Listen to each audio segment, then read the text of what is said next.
வணக்கம். இன்னைக்கு நாம பார்க்க போற இந்த ஆழமான பகுப்பாய்வு சும்மா ஒரு வழக்கமான நியூஸ் அப்டேட் கிடையாது. கண்டிப்பா கிடையாது.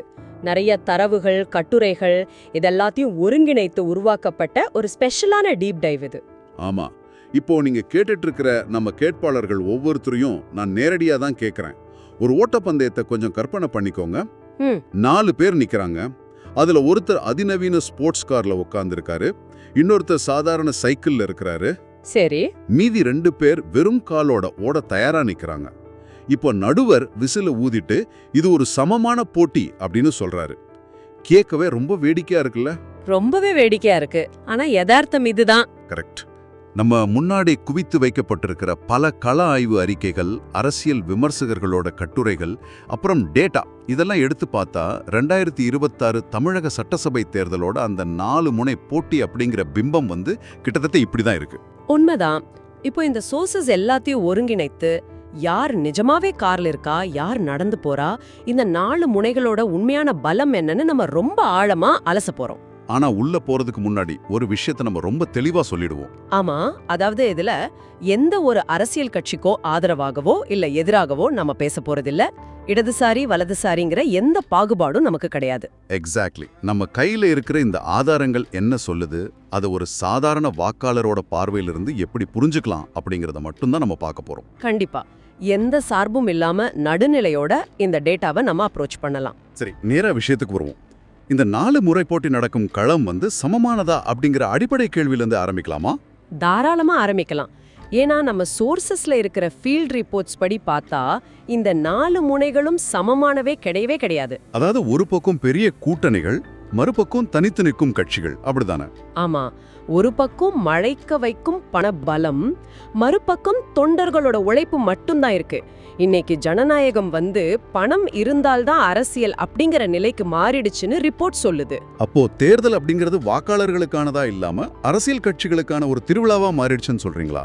எக்ஸாக்ட்லி. கடந்த சில தேர்தல்களோட செலவின தரவுகளை, அதாவது எக்ஸ்பெண்டிச்சர் டேட்டாவை எடுத்து பார்த்தாலே நமக்கு இது நல்லா புரியும்.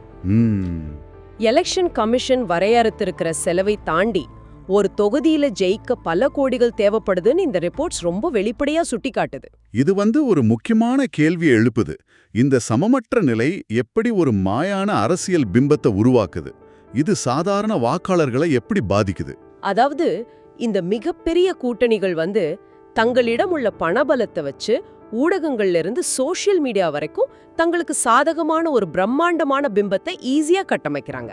ஓ, அப்போ யாரு அதிக விளம்பரம் பண்றாங்களோ அவங்க தான் ஜெயிக்க போறாங்கங்கிற ஒரு மாயை உருவாகுதா? கண்டிப்பா. இதனால உண்மையான மக்கள் பிரச்சனைகளோ இல்ல மாற்று அரசியலோ இந்த பணபலத்தோட சத்தத்துல முழுசா அடிபட்டு போயிடுது. இது ரொம்ப கவலையான விஷயம்தான். சரி, இப்போ இந்த கூட்டணிகள் அப்படிங்கிற ஸ்போர்ட்ஸ்காரர்களை பத்தி பேசுறதுக்கு முன்னாடி சைக்கிள்ல வந்தாலும் களத்துல பெரிய அதிர்வலைகளை ஏற்படுத்துற தனித்தனி கட்சிகளை பத்தி பார்ப்போம். நாம் தமிழர் கட்சி மற்றும் தமிழக வெற்றி கழகம், இந்த 2 கட்சிகளையும் நம்ம சோர்சஸ் ரொம்ப டீப்பா அனலைஸ் பண்ணிருக்கு. ஆமா, முதல்ல நாம் தமிழர் கட்சி எடுத்துக்கிட்டா அவங்களோட பிரச்சார வியூகம் எப்பவுமே ரொம்ப ஸ்ட்ராங்கா இருக்கு. சீமான் ஒரு மிகச்சிறந்த பேச்சாளர். அது மட்டும் இல்லாம கட்சிக்குள்ள ஒரு மிலிட்டரி மாதிரி கட்டுப்பாடும் ட்ரைனிங்கும் இருக்குன்னு ரிப்போர்ட் சொல்லுது.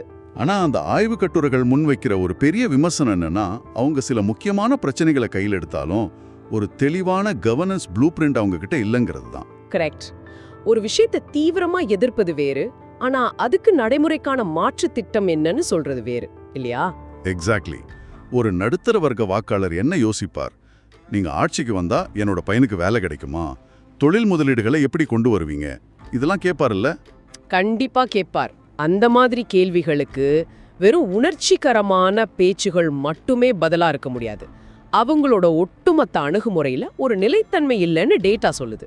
ஓ, அப்போ எல்லாத்தையும் எதிர்க்கிற ஒரு மனநிலையிலே இருக்கிறதுனால அது ஒரு கட்டத்துக்கு மேல வாக்கு வங்கியா மாறத தடுக்குதுன்னு சொல்றீங்க. ஆமா, இப்போ இந்த பாயிண்ட் ரொம்ப இன்ட்ரெஸ்டிங். ஏன்னா கொள்கை வரைவு இல்லாம உணர்ச்சிகளை மட்டும் நம்பி இருக்கும் நாம் தமிழர் கட்சியோட நிலைமை இப்படின்னா டிவிகே நிலைமை இன்னும் சிக்கவானது. நடிகர் விஜயோட கட்சி கரெக்ட். அவர் மேல மக்கள் ஒரு அபரிமிதமான ஆற்றலையும் எதிர்பார்ப்பையும் வச்சிருக்காங்க. அந்த எனர்ஜி லெவல் ரொம்ப அதிகம். ஆனா அந்த ஆற்றல் அவரோட பேச்சில் பிரதிபலிக்கலன்னு நம்ம சோர்சஸ் ரொம்ப தெளிவா சுட்டி காட்டுது. என்ன சொல்ல வரீங்க? அவர்கிட்ட டேட்டா இல்லையா? ஆமா, அவர்கிட்ட எந்த டேட்டாவும் இல்ல, ஆழமான அரசியல் புரிதல் இல்ல, தாக்கத்தை ஏற்படுத்தும் ஒரு தெளிவும் இல்ல. இது எப்படி இருக்குன்னா ஒரு பிரம்மாண்டமான ஆக்ஷன் காட்சிகள் நிறைந்த படத்தோட ட்ரெய்லரை பார்க்குற மாதிரி இருக்கு. ஆனா தியேட்டருக்கு போனா அங்க படத்துல கதையே இல்லாத மாதிரி ஒரு உணர்வை தருது. ரொம்ப கரெக்டான உண்மை. மேலோட்டமா அரசியல் பேசுறது, அதாவது ஒரு சர்ஃபேஸ் லெவல்ல பேசுறது ஒரு பெரிய மைனஸா பார்க்கப்படுது. ஒரு நிமிஷம், எனக்கு ஒரு சந்தேகம். தமிழ்நாட்டு அரசியல்ல எப்பவுமே மக்கள் மத்தியில இருக்கும் இந்த மாபெரும் ஆற்றலும் உணர்ச்சிகளும் மட்டுமே வாக்குகளாக மாற போதுமானதல்லவா? டேட்டா அவ்வளவு அவசியமா என்ன? இதுல ஆச்சரியப்பட வைக்கும் விஷயம் என்னன்னா, காலம் மாறிடுச்சு. முன்னாடி எல்லாம் உணர்ச்சிகள் தான் அரசியலை தீர்மானிச்சது. ஆனா இப்போ அப்படி இல்ல. அப்போ வாக்காளர்கள் இப்போ எப்படி சிந்திக்கிறாங்க? இப்போ ஒரு அப்பா தன் குழந்தையோட ஸ்கூல் ஃபீஸ் கட்ட கஷ்டப்படும் போது அவருக்கு எந்த சினிமா கவர்ச்சியும் தீர்வாகாது. அவர் தேடுறது நடைமுறை தீர்வு. ஓ, அதனால தான் வாக்காளர்கள் இப்போ ஏன் எப்படின்னு பிராக்டிக்கலான கேள்விகளை கேட்க தொடங்கிட்டாங்கன்னு சொல்றீங்க? ஆமா, விலைவாசிய குறைப்பேன் அப்படின்னு சொன்னா எப்படி குறைப்பீங்க, உங்க பிளான் என்னன்னு கேக்குற அளவுக்கு மக்கள் மாறிட்டாங்க. வாவ்! அப்போ எமோஷன்ஸ்ல இருந்து டேட்டாவை நோக்கி அரசியல் நகருதுன்னா இந்த மாற்று வியூகத்தை யார் கையில் எடுத்திருக்காங்க? நம்ம அடுத்த செட் ஆஃப் ரிப்போர்ட்ஸ் எதை சுட்டி காட்டுது? நம்ம சோர்சஸ் என்டிஏ கூட்டணி மற்றும் அதிமுகவோட தற்போதைய களப்பணிகளை ரொம்ப டீப்பா அனலைஸ் பண்ணுது. இங்கதான் விஷயம் ரொம்ப சுவாரஸ்யமா மாறுது. ஏன்னா இந்த ரெண்டு கட்சிகளுமே இப்போ டேட்டா அடிப்படையிலான பிரச்சாரங்களை நோக்கி திரும்பி இருக்காங்க. கரெக்ட். பாஜகவின் அண்ணாமலையோட பிரஸ் மீட்ஸா இருக்கட்டும், பாமகவின் அன்புமணியோட பேச்சுகளா இருக்கட்டும், எல்லாமே புள்ளி விவரங்களின் அடிப்படையில தான் இருக்கு. அதே போல அதிமுகவும் இந்த முறை ரொம்ப அக்ரெசிவா ஒவ்வொரு தொகுதிக்கும் என்னென்ன பிரச்சனைன்னு மைக்ரோ லெவல்ல டேட்டா வச்சு விளக்குறாங்க. ஆமா, ஆனா இங்க ஒரு கேள்வி வரும். என்ன கேள்வி? உணர்ச்சி பூர்வமான அரசியல் இருந்து விடுபட்டு எல்லாவற்றையும் ஒரு எக்ஸெல் ஷீட் அரசியல் போல தரவுகளாக பார்க்கும் இந்த மாற்றம் சாதாரண சாமானிய வாக்காளரை சென்றடைகிறதா? இதுதானே உங்க கேள்வி? எக்ஸாக்ட்லி. இத ஒரு பரந்த கண்ணோட்டத்தோட இணைத்து பார்த்தா அங்கதான் சோஷியல் மீடியாவோட ரோல் மிகப்பெரிய அளவுல இருக்குன்னு புரியும். யூடியூப் பகுப்பாய்வுகள் மற்றும் கண்டென்ட் கிரியேட்டர்ஸ் பத்தி சொல்றீங்களா? ஆமா, இந்த கண்டென்ட் கிரியேட்டர்ஸ் தான் அந்த கடினமான புள்ளி விவரங்களை சாதாரண மனுஷனுக்கான மொழியில மாத்திர பாலமா செயல்படுறாங்க. ஓ, அப்ப ரொம்ப பெரிய டேட்டாவை எடுத்து லோக்கல் லாங்குவேஜ்ல டீகோட் பண்ணி கொடுக்கறாங்க. கரெக்ட். இதனால பிரச்சாரத்தோட தன்மையே வெறும் உணர்ச்சியில இருந்து பகுப்பாய்வுக்கு மாறுது. இது என்டிஏக்கு ஒரு பாசிட்டிவ் வைபு உருவாக்குதுன்னு ரிப்போர்ட் சொல்லுது. ரொம்ப இன்ட்ரெஸ்டிங். ஒரு பக்கம் எதிர்க்கட்சிகள் இப்படி தரவுகளை வச்சு கேள்விகளை எழுப்பும்போது ஆளுங்கட்சியான இண்டி கூட்டணி தன்னோட கோட்டையை எப்படி தற்காத்துக் கொள்கிறது? இண்டி கூட்டணி கிட்ட ரொம்ப அசுரபலம் வாய்ந்த கட்டமைப்பு இருக்கு. அவங்களோட களப்பிரச்சாரம் எப்படி இருக்குன்னா, தமிழ்நாட்டுல எந்த பிரச்சனையுமே இல்ல அப்படிங்கிற ஒரு பிம்பத்தை உருவாக்குற மாதிரி இருக்கு. ஓ, அதான் நீங்க டாக்சிக் பாசிட்டிவிட்டி அப்படின்னு சொல்றீங்களா? பிஆர் ஏஜென்சிகளை வச்சு தங்களை முன்னிலைப்படுத்தும் வேலைகள் அதிகமா நடக்குதா? ஆமா, சமூக வலைத்தளங்கள்ல அதிக பணம் செலவழிக்கப்பட்டு இந்த செல்ஃப் ப்ரமோஷன் நடக்குது. அது மட்டும் இல்லாம முதல்வர் மு.க. ஸ்டாலின் தொடர்ந்து ஒரு குற்றச்சாட்டை முன்வைக்கிறாரு. ஆமா, மத்திய அரசு நிதியை முறையாக வழங்காம நிறுத்தி வைப்பதாக தொடர்ந்து சொல்றாரு இல்லையா? கரெக்ட். ஆனா நம்ம ஆவணங்கள் என்ன சொல்லுதுன்னா, கிரவுண்ட் ரியாலிட்டில மக்கள் கிட்ட கடுமையான ஆட்சி எதிர்ப்பு மனநிலை, அதாவது ஆன்டி இன்கம்பன்சி இருக்கு. எனக்கு ஒரு சந்தேகம். மிகப்பெரிய கூட்டணியும் வலிமையான கட்டமைப்பு இருக்கும்போது இந்த பிராண்டிங் உத்தியே ஆளுங்கட்சிக்கு எதிரான மனநிலையை மறைக்கும் ஒரு கவசமாக செயல்படாதா? இது ரொம்ப சென்சிட்டிவான ஏரியா. மக்கள் அன்றாடம் சந்திக்கும் கள யதார்த்தங்களை அரசு வெளிப்படையா ஒப்புக்கொள்ளாம வெறும் பிராண்டிங்கை மட்டுமே நம்பி இருக்கிறது மிகப்பெரிய ஆபத்து. அதாவது ரோடு மோசமா இருக்கு, விலைவாசி அதிகமா இருக்குங்கிற யதார்த்தம் சாமானியனுக்கு உரைக்கும் போது இந்த விளம்பரங்கள் வேலை செய்யாதுன்னு சொல்றீங்க. எக்ஸாக்ட்லி. இது வாக்காளர்களுக்கும் அரசுக்கும் இடையே ஒரு மிகப்பெரிய இடைவெளியை உருவாக்குது. தீர்வுகள் தேவைப்படும் போது வெறும் பிராண்டிங்க கொடுப்பது ரிஸ்கியான அப்ரோச். சரி, அப்போ அரசியல் கட்சிகள் என்ன விற்க முயற்சிக்கின்றன அப்படிங்கறத நம்ம தெளிவா பார்த்துட்டோம். கூட்டணிகள், பணபலம், எமோஷன்ஸ், டேட்டா, பிராண்டிங் எல்லாமே இருக்கு. ஆமா.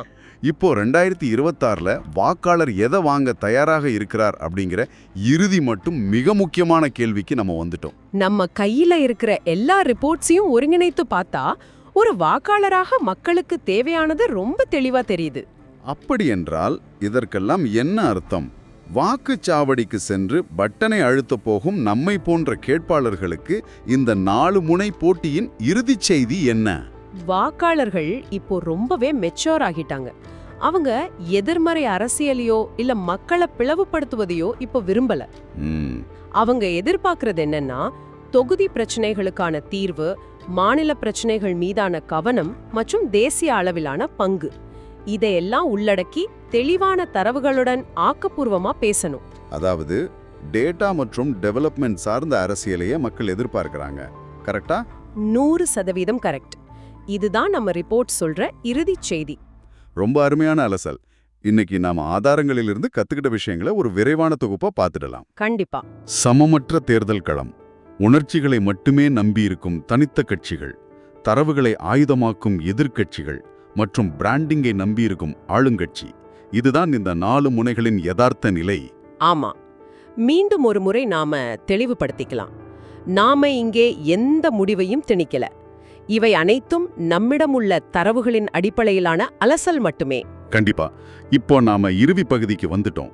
தேர்தல் என்பது கட்சிகளுக்கான திருவிழாவாக மாறிவிட்டது அப்படிங்கறத ஆரம்பத்துல பார்த்தோம். ம், ஆனா மக்கள் இப்போ உணர்ச்சி அரசியலை தாண்டி தரவுகளையும் ஆக்கப்பூர்வமான தீர்வுகளையும் கோருகிறார்கள். அப்படி என்றால் இந்த 2026ஆம் ஆண்டு தேர்தல் தமிழக அரசியலின் எதிர்கால தலைவர்கள் யார் என்பதை தீர்மானிப்பதை தாண்டி அரசியல் தலைவர் என்பதற்கான இலக்கணத்தையே நிரந்தரமாக மாற்றி எழுதுமா? ரொம்ப அழுத்தமான கேள்வி இது. கட்சிகளின் திருவிழாக்கள் முடிந்து வாக்காளர்களின் யுகம் பிறந்து விட்டதை உணரும் கட்சிதான் இறுதியில் வெற்றி பெறுமா? இந்த சுவாரஸ்யமான கேள்வியை நம்ம கேட்பாளர்களின் சிந்தனைக்கே விட்டுவிடுகிறோம். ஆமா, நீங்க என்ன நினைக்கிறீங்க? டேட்டா பிளஸ் டெவலப்மெண்ட் தான் எதிர்காலமா? தொடர்ந்து சிந்தியுங்கள். உங்களது தேடலை தொடருங்கள். மற்றொரு ஆழமான பகுப்பாய்வில் நாம் மீண்டும் சந்திப்போம்.